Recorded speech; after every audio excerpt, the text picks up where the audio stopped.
Nacemos y morimos. Esa es la síntesis llevada al extremo de cualquier biografía. Un paréntesis que se abre con el nacimiento y se cierra con la muerte. Si hubo algo antes o algo después, no lo sabemos, al menos con certeza.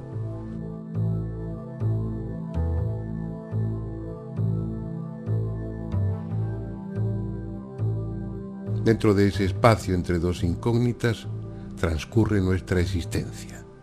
Una suma de pequeños y grandes acontecimientos, de anhelos y decepciones, de penas y alegrías que constituyen eso que llamamos vida.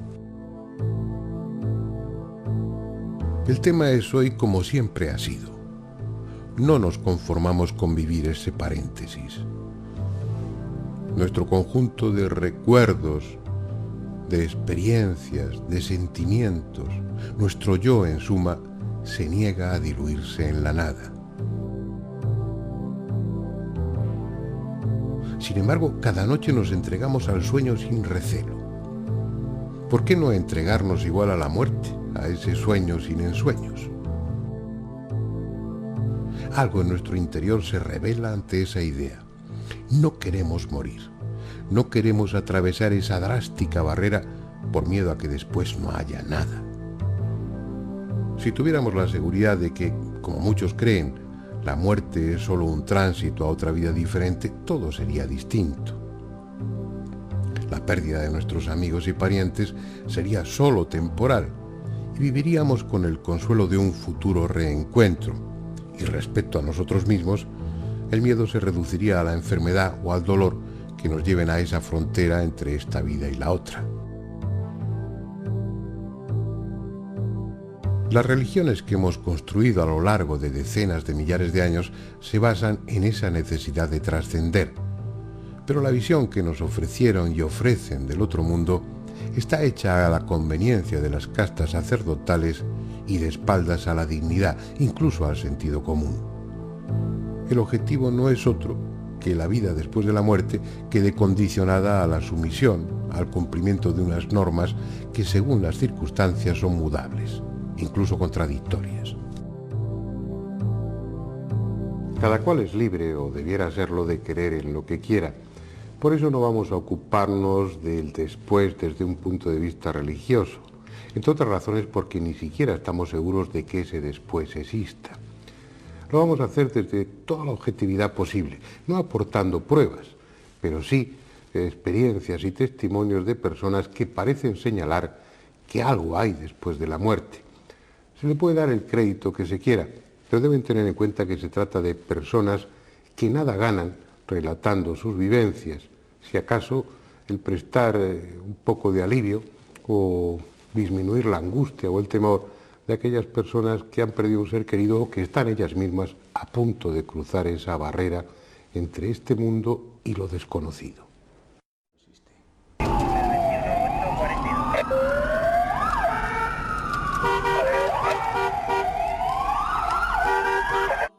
Las experiencias de personas que han estado clínicamente muertas durante unos segundos o unos minutos, o que se han encontrado en trance de muerte inminente, son ya populares. Todo el mundo ha oído hablar de ellas desde que en 1975 apareció el libro Vida después de la vida del Dr. Raymond Moody y enseguida el primero de la doctora Kubler-Ross, la más destacada investigadora en ese campo.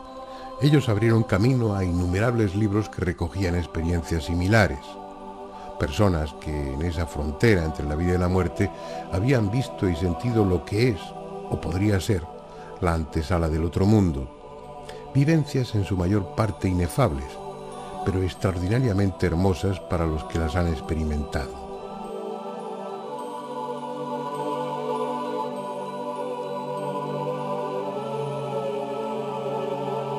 No estamos refiriéndonos a pruebas concluyentes, insisto en ello, sino a testimonios personales.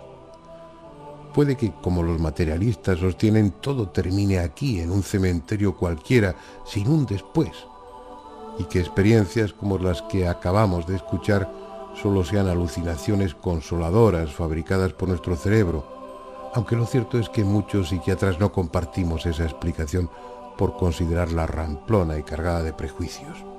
Dejémoslo en tablas por el momento y vayamos a otro tipo de testimonios, los más antiguos y populares, los que se refieren a fantasmas.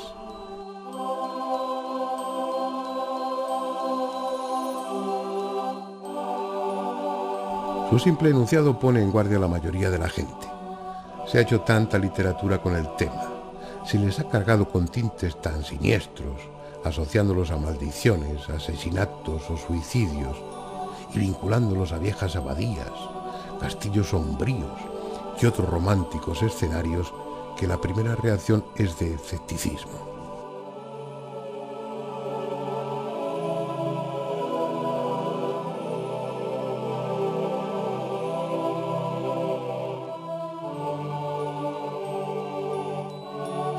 Sin embargo, los relatos que por la calidad de los testigos o por las circunstancias pueden considerarse auténticos no tienen nada de espeluznantes. Ciertamente se trata de experiencias subjetivas y pueden creerse o no, pero en los dos casos que conoceremos a continuación, de cuya autenticidad no tengo duda alguna, los testigos no estaban sugestionados y fueron plenamente conscientes de lo que sucedía. Pues fue un mes de agosto en un pueblo de la provincia de Albacete que se llama Tobarra, donde tenemos una casa a la que, bueno, la compró mi padre cuando yo tenía 1 año. Mi padre había muerto el mes de diciembre anterior y yo fui a pasar mis vacaciones de verano allí a Tobarra. Era una madrugada, pues yo supongo que serían sobre las 5:30 o por ahí las 6, porque estaba amaneciendo. Tenía entonces una gata preciosa, una gata negra, que era muy arisca, muy rara, muy extraña, y que conmigo pues era una especie de pasión la que tenía tremenda, y era una prolongación mía. Y dormía a los pies de la cama mía. Y era muy tranquila cuando estaba conmigo, y esa madrugada de pronto empezó a maullar desesperadamente y a bajarse de la cama e irse hacia la puerta de la habitación. Y eso ocurría pues cuando la gata tenía necesidad de salir o tenía ganas de irse ya por el campo o algo así. Y entonces, bueno, pues me bajé a regañadientes, desde luego, de la cama, bajé las escaleras, le abrí la puerta de la calle. Y bueno, pues al abrir la puerta de la calle la gata se quedó parada dentro de la casa. Entonces le empujé con el pie para que se fuera, la gata no me hizo caso, la cogí, la saqué, y cuando iba a cerrar la puerta la gata entró y se subió las escaleras corriendo. Y bueno, pues nada, creo que me bebí un vaso de agua, creo recordar que me tomé un vaso de agua y subí pues absolutamente despejada, pero pensando que esas no eran horas decentes de levantarme, y me fui con la intención de a ver si podía dormirme. Entonces pues me tumbé en la cama, la gata se había subido a los pies de la cama, como siempre, y yo por norma cuando me tumbo en la cama cierro los ojos, no me quedo con los ojos abiertos. Cerré los ojos y de pronto vi a mi padre. Lo vi un poco sentado, pero el nivel donde estaba sentado era un poquitito más alto que el nivel de la cama. Estaba en un sillón de mimbre, su sillón de mimbre, el sillón de mimbre que ya no existía en la casa. Y entonces, pues, claro, inmediato, abrí los ojos. Abrí los ojos, seguía, y estaba mi padre, estaba más joven, más claro. Cuando le empiezas a ver, tienes los ojos cerrados. Sí. Los abres y sigues viéndole Exactamente igual. Exactamente igual, es decir, como si la imagen, no sé, se estuviera formando en tu cerebro, o la imagen, al no tener nada que ver con lo físico, tus párpados cerrados no fueran obstáculo para que se viera, ¿no? No era un obstáculo, pero es que cuando yo le estaba viendo, mi padre no era una imagen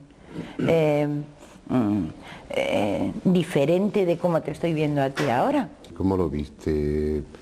¿En 3 dimensiones, tangible, como corpóreo?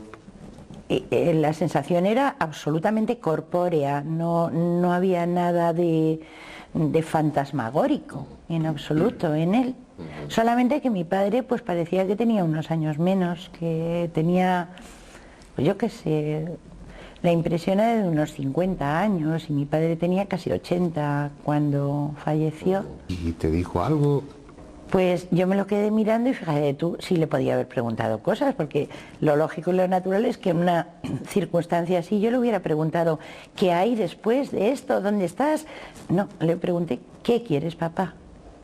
Y en ese momento me contestó, cederte el puesto. Y en ese momento empezaron a aparecer unos círculos alrededor de mi padre, círculos concéntricos que se fueron cerrando y desapareció la imagen de mi padre, totalmente. Y no sé qué me hizo mirar a la gata, tampoco sé lo que me hizo mirar a la gata, pero la gata estaba puesta, en vez de tumbada como cuando yo subí, estaba a 4 patas y estaba con todos los pelos de punta y las orejas absolutamente para atrás. No tienes ninguna duda, lo que viste fue a tu padre, no fue una imagen fabricada por tu mente ni fue otra cosa, ¿no? Estoy absolutamente segura, aunque parezca presuntuoso decirlo así, pero estoy absolutamente segura, porque otras veces he soñado con personas que ya habían desaparecido, he creído ver. No, esto fue tan real como que nos estamos viendo ahora mismo tú y yo. Hace ya bastantes años se produjo en España un accidente aéreo que conmocionó al país. Un avión de pasajeros se estrelló en Bilbao y murieron todos los ocupantes. Pero al menos uno de ellos no quiso cruzar definitivamente al otro lado sin antes despedirse de uno de sus hijos. En cierto sentido, fue él mismo quien dio cuenta a la familia de su muerte antes de que se enteraran por otro medio. ¿Te acuerdas, aunque no eras muy mayor entonces, te acuerdas con detalles de lo que sucedió aquella mañana? Sí, lo recuerdo. Pues ese día me desperté, acaba de cumplir 8 años, era pequeño, y no sé muy bien por qué no quise ir al colegio y me inventé pues que estaba enfermo, fingí y tal. Mi madre me puso el termómetro, no tenía fiebre, pero bueno, me dejó ahí en la cama y nada, estaba en la cama. Creo que estaba leyendo un cómic, un TVO de Mortadelo y Filemón o algo así, y esperando a que mi madre bajara a comprarme unas pilas para una maquinita esta del Donkey Kong o una cosa de estas. Y nada, estaba en la cama tranquilamente y de repente pues noté algo que entraba por la puerta y giré la cabeza y vi a mi padre. Mi padre pues le vi como pues vestido como con chaqueta y corbata, como solía ir a trabajar con el maletín y bueno, parecía mucho más joven. ¿Y qué pasó? Entró en la habitación, se quedó pues cerca de la puerta, no entró hasta la cama, se quedó con cierta distancia y entró con una sonrisa y una sonrisa enorme, o sea, que a mí no sé, me llenó, me quedé mirándole pues atónito, o sea, feliz, o sea, sonreía con él. Y me sentí muy bien, o sea, me sentí fenomenal. Era como que no le pregunté nada, o sea, fue como una comunicación sin palabras. Cuando entró en la habitación, cuando tú volviste la cabeza y lo viste, su aspecto, aparte de ir vestido pues como él solía ir vestido y estar irradiando esa paz o esa sensación que te dio a ti de bienestar, ¿no? ¿Lo veías como me estás viendo a mí? Lo veía sólido, o sea, no era transparente ni veía lo que había detrás, o sea, en ese sentido sí que era sólido. Y sí, yo creo que lo hubiera podido hasta tocar. Lo que pasa es que me quedé en la cama, no tuve necesidad de acercarme siquiera. Y le veía pues con esa sonrisa increíble y como con una luz un poco extraña, ¿no? No sé si era tanto la luz o lo que irradiaba, los sentimientos que me hacía tener. Y tú hasta ese momento no sabías nada de nada. Pero cuando pasó eso, cuando le viste, ¿supiste que estaba muerto? No, lo supe justo cuando desapareció, cuando se fue.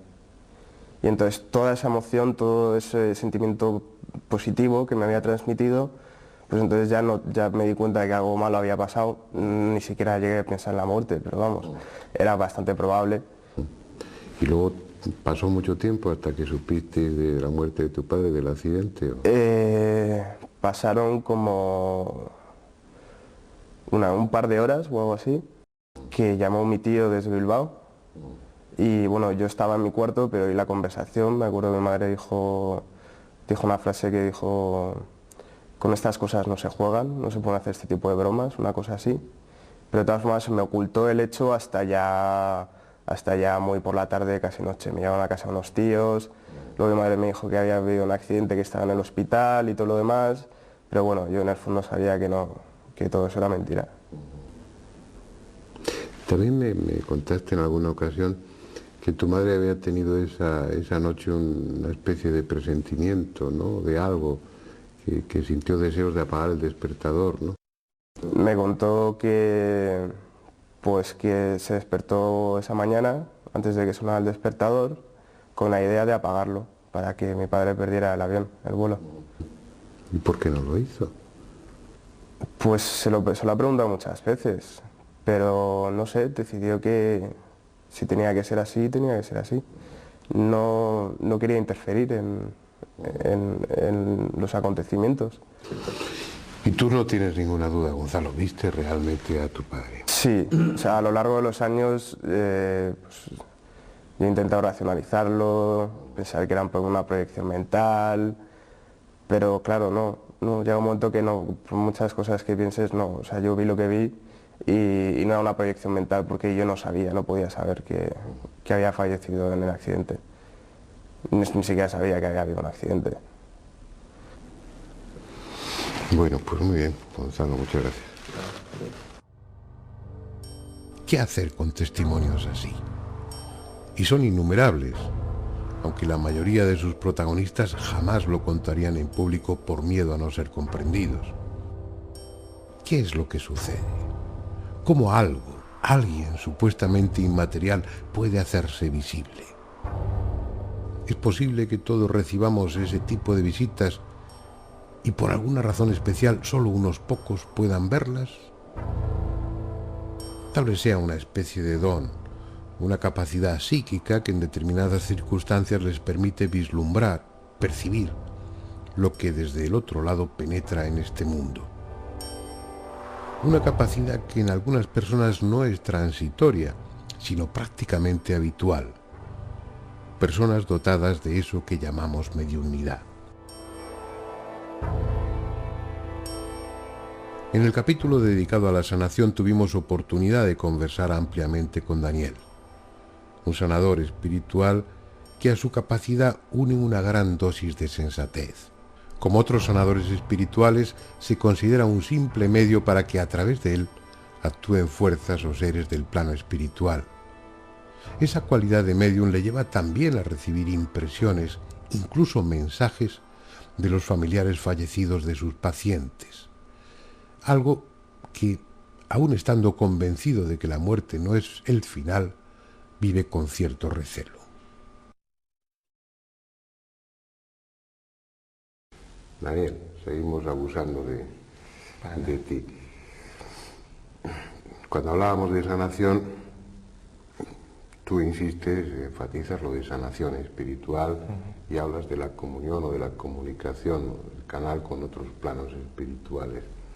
Pero también, como ya nos conocemos y hemos hablado en otras ocasiones, sé que tú mismo sirves de canal a veces para que se establezca una comunicación entre personas que han fallecido y sus familiares. Aparte de eso que nos lo vas a contar si te apetece, sí me importaría primero saber cuál es tu opinión. ¿Qué pasa después de la muerte? ¿Se acaba todo o se inicia una etapa diferente? No, para mí la muerte simplemente es un nuevo nacimiento, es el regreso al verdadero hogar. ¿Esa opinión es una opinión planteada como creencia o en tu caso está fundamentada en las experiencias que has tenido? Primero como creencia y segundo en las experiencias que he tenido y otras personas han tenido. Bueno, pues cuéntanos un poco de experiencias. Bueno, la cuestión de Centre Canal es un poco una cosa fortuita. No lo llevo nada bien, me crea mucha angustia, me da pánico cuando una persona quiere establecer contacto porque nunca sé lo que va a suceder y si sucede muy bien, pero si no sucede, pues quizás esa persona se vaya con más angustia de la que ha venido. Y bueno, simplemente pues al hacer a veces las sesiones de sanación espiritual, en la entrevista con el paciente, he tenido percepciones, he visto pues con la imagen de una persona que se identifica, que da su nombre. Pero eso, ¿cómo lo ves? ¿De otra manera diferente a como estás viendo ahora? Cada vez es diferente. A veces puedes ver una persona como en 3 dimensiones, pero ves que no es de carne y hueso. A veces ves simplemente una luz que se está moviendo. Pero dentro del sitio donde estás. Sí, sí, como tú y yo estamos ahora, pues por ejemplo aquí, ¿no? Podría ocurrir. A veces no veo nada, pero oigo. Otras veces como si viese películas en la mente. Entonces le pido permiso a la persona que tengo delante y digo, estoy percibiendo una entidad espiritual, ¿te apetece entrar en comunicación? Entonces pido a esa entidad espiritual que, yo digo, que se moje. Si es realmente un espíritu y es un espíritu que está vinculado a esta persona, mójate, da pruebas de que eres tú, porque creo que es muy fácil decir, pues estoy bien, tengo mucha paz, todo es muy bonito. Sí, de acuerdo. Pero primero da señales de que eres tú realmente. Entonces, pues si en su cuerpo tiene alguna cicatriz, pido que me enseñe la cicatriz, que me enseñe hobbies que tenía, que llame a la persona por su nombre íntimo, que me diga quién está con él en ese otro plano. Entonces a veces dan nombres de otros seres que han fallecido, que son de la familia, y muchas veces dan información que ni la misma persona que tengo delante conoce. Luego va a casa y pregunta pues a la madre, al abuelo, corrobora la información. Y experiencias de esas has tenido muchas. Últimamente sí estoy teniendo varias. Ha sido una cosa que no controlo, no sé por qué se han disparado. Y hay personas que me llaman para tener estas experiencias y me da mucho pánico. ¿Por qué? Porque es una cosa que se escapa totalmente de mi control. Y por ejemplo, ayer vino una persona a charlar conmigo, hace 2 meses que falleció su marido, y apareció el marido y se impuso que quería comunicarse y comunicó durante unos 3/4 de hora, dando un montón de informaciones íntimas de su esposa y de él, luego hablando de los niños, hablando de las próximas celebraciones. Luego, ¿qué cuenta? Generalmente cuando se comunican, ¿para qué es? ¿Para hacer recomendaciones? ¿Para que se tranquilicen? Primero se comunican para decir, no estés triste, no llores, estoy aquí aunque no me veas, no me sientas, pero esto continúa. Esta separación es momentánea, no es para siempre. Primero es eso, dar tranquilidad, dar una certeza de que existe algo más que la vida material. Y luego lo que pretenden es que haya un cambio a nivel moral en la persona, porque no te puedes quedar simplemente en la fenomenología de contactar con el espíritu, de poder tener una conversación, de que se demuestre que hay algo más, sino eso quiere decir que tiene que haber una implicación. Esa implicación es que nos comprometamos a un progreso espiritual, en el plano que estemos, tanto en el plano de la materia como en el plano espiritual. Que aprendamos a ser mejores, que demos más importancia a los sentimientos y que en general que tengamos más amor en nuestras vidas. Parece que nuestros muertos queridos están ahí, cerca de nosotros o en algún lugar desde el que vienen a visitarnos. Si es así, resulta inevitable pensar que cuando cada uno de nosotros atraviese la frontera de la muerte, seguirá viviendo. De otra forma, pero viviendo.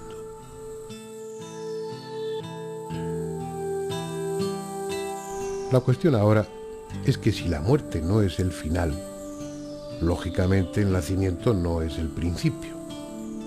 Lo que es tanto como afirmar que antes de nacer en este mundo ya existíamos. ¿Pero dónde y haciendo qué?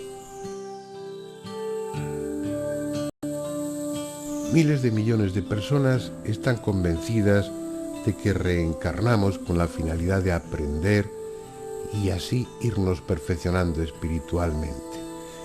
Incluso en el Antiguo Testamento se afirma explícitamente la realidad de la reencarnación, y también los primeros cristianos creyeron en ella.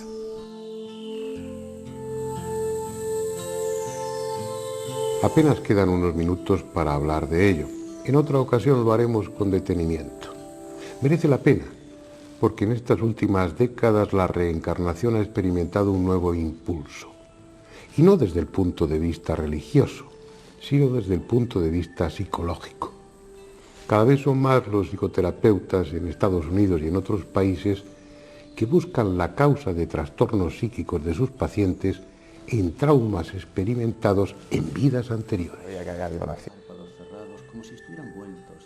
El medio, salvo en los contados casos en los que la persona recuerda espontáneamente secuencias de otras vidas, es siempre el mismo: la hipnosis regresiva. Pegados y descansa. 1, 2, 3. Azul, descansa. Descansa. Denostada en unas épocas y ensalzada en otras, el hecho es que la hipnosis se ha mostrado como un método eficaz de ayuda para muchos problemas psíquicos y psicosomáticos.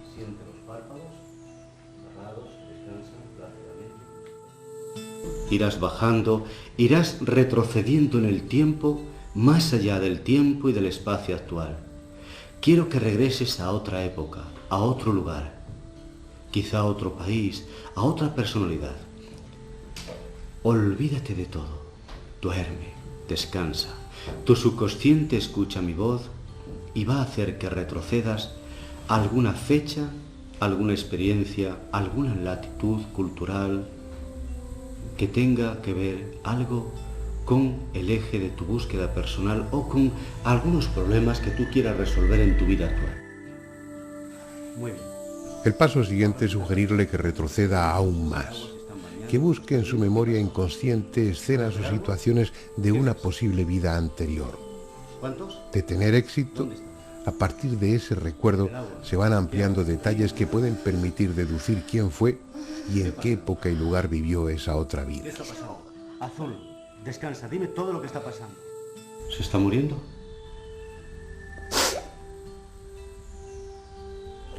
Que se muere. ¿Quién se muere? José. José. ¿Qué relación guardas tú con José? ¿Es algo tuyo? No. ¿No sabes quién es? No lo conozco. No lo conoces. Solamente sabes que lo estás viendo y que se está muriendo. Muy bien, dime. ¿Qué pasa? ¿Qué más? ¿Sucede algo ahora? Ahora ese niño que nos salve, por favor. Ciertamente, la hipnosis regresiva no pretende ser una prueba concluyente de la reencarnación, pero no es menos cierto que en ocasiones los datos obtenidos de esa posible vida anterior han sido verificados en archivos o con el testimonio de otras personas. Incluso, si esa vida anterior se desarrolló en otro país, la persona en trance hipnótico es capaz de expresarse en ese idioma, aunque en su vida actual no tenga el menor conocimiento de él. ¿Qué pasa? Algo difícil de explicar si no se admite la hipótesis de la reencarnación. Bien, parece que ese paréntesis que se abre con el nacimiento y se cierra con la muerte es solo eso, un paréntesis. Es posible que hayamos vivido antes, y desde luego hay muchos datos y testimonios que indican que seguimos viviendo después. En todo caso, es algo que todos, absolutamente todos, sabremos cuando llegue ese momento. Entretanto, creemos que hay razones suficientes para no esperarlo con temor y sí con esperanza.